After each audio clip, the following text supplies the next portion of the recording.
bang gumamit ng semento na lang at saka sand? Ang sagot po namin dito ay una, hindi po pwede. Kasi number one, hindi maganda ang compressive strength, hindi rin maganda yung leveling. So kung hindi maganda leveling niya, it cannot act as a liquid shim between the base plate and the foundation. And at the same time, ay nagsishrink siya. You just can imagine, saan nakapahinga yung base plate mo? Di nakapahinga siya sa bolt mo, right? Most of the foundations ay nag-iiwan tayo ng around 10 mm to 50 mm, depende sa design ng structural engineer natin. So ang tamang product na gagamitin ay yung non-shrink grout.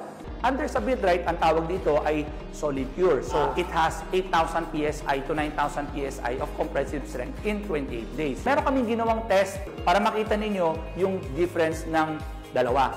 So panoorin natin to.